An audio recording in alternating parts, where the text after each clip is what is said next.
ընդհանրապես։ Շնորհակալություն։ Ես ելույթ կունենամ։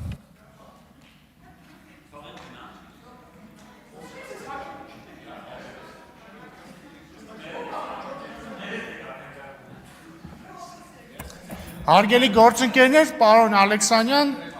տեղափոխվեց մեր զրույցը ազգային ժողովի ամբիոն, Civic AM-ի տաղավարից։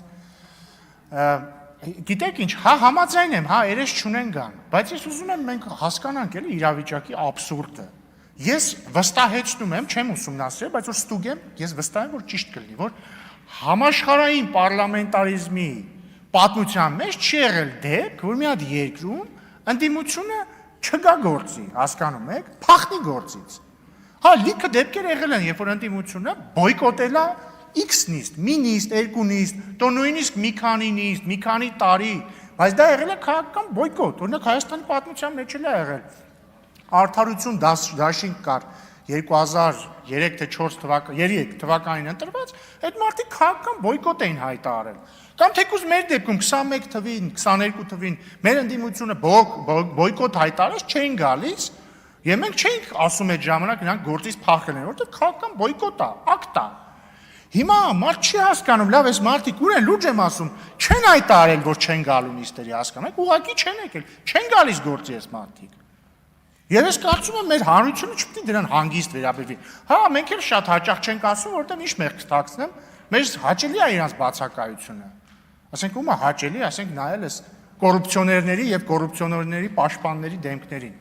Բայց սա խնդրեմ է։ Բայց մի բան ասեմ։ Ինչ մեղք կթաքցնեմ, ես շատ եմ ուզում, որպեսզի Ռոբերտ Քոչարյանը վերցնի իր մանդատը եւ գա ազգային ժողով։ Ես շատ եմ ուզում եւ վստահ եմ, որ ինպես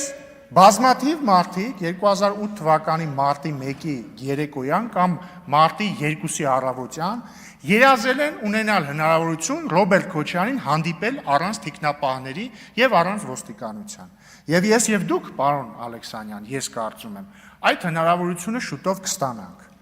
Եվ ես կարծում եմ, շատ հետաքրքիր պահեր են սպասում ազգային ժողովում։ Սպասում ենք, պարոն Քոչարյան, սպասում ենք։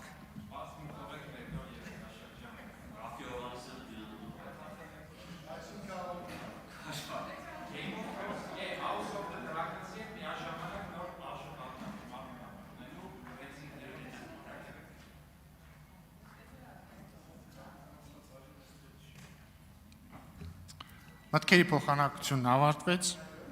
Տիկին Ղազարյան եզրափակիչ ելույթ, Տիկին Անդրեասյան հարցի քննարկումն ավարտվեց։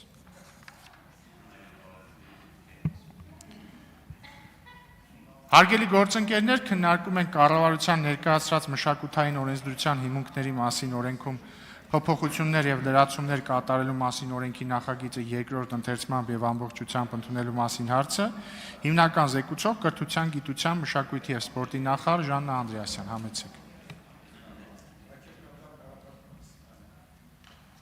Շնորհակալություն, հարգելի պարոն Ռուբինյան, հարգելի պատգամավորներ, ներկայացնում եմ մշակութային օրենսդրության հիմունքների մասին Հայաստանի Հանրապետության օրենքում լրացումներ